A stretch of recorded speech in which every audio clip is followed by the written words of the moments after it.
Every serious physique transformation, every single one, is built primarily on one principle, which is progressive overload. Applying this, it doesn't matter how many days you train, what program you're doing, how many reps, how many days you're going to the gym, you will plateau eventually, guaranteed. In this video, I'm going to explain what progressive overload is, why it works, and how to build a training structure around it so your body never has a reason to stop adapting. Progressive overload means progressively increasing the demand on your muscles over time. Your body basically wants to be as safe and as comfortable as possible. Training is a stress, so your body mitigates that stress by building muscle. If you're not creating an increasingly challenging environment, it has no reason to adapt and grow. So when you lift the weights and your muscles break down, your body adapts, it comes back stronger. So you need to increase the stress environment so that your body has a reason to come back, to grow and adapt. Simple in theory, yet most people don't actually apply it in practice. Here are the three main ways for you to apply progressive overload to your training. Number one is adding weight, which is the most obvious, which is what most people go for even if they aren't ready.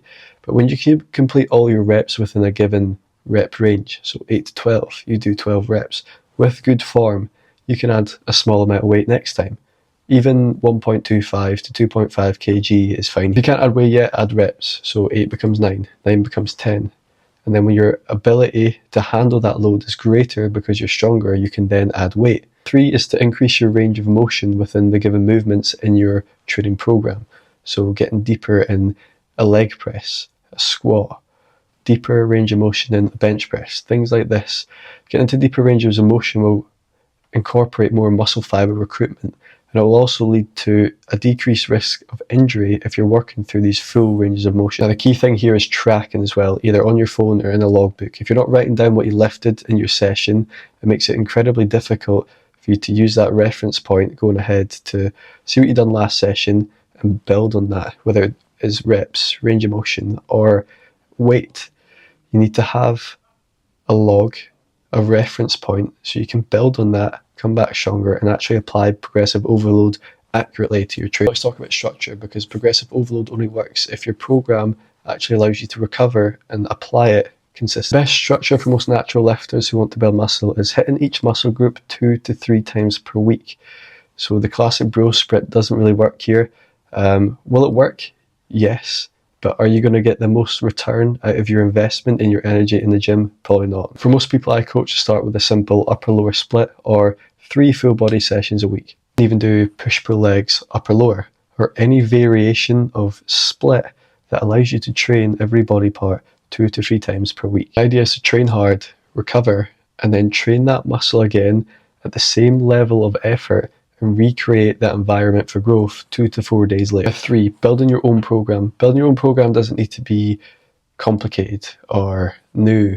Just keep it simple. Simple workout can consist of 1 to 2 compound movements, so a bench press and a barbell row. These are heavy, compound, strength-building, multi-joint movements that are going to get you strong.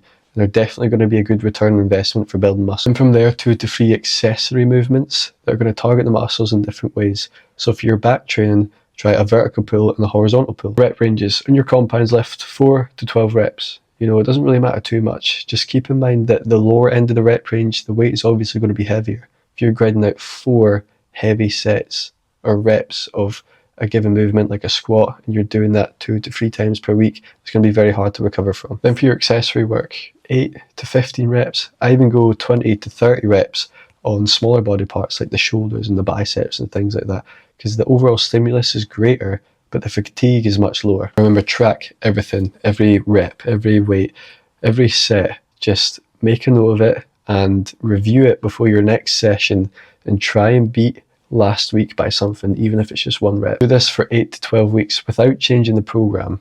This is where the real consistency comes from, and that's what's going to drive your results. So 3, we're going to talk about something that most programs never cover, and it's how to read your own body, understand fatigue, recovery, when to push and pull. This is what separates lifters that continuously progress and those that just grind themselves into a hole.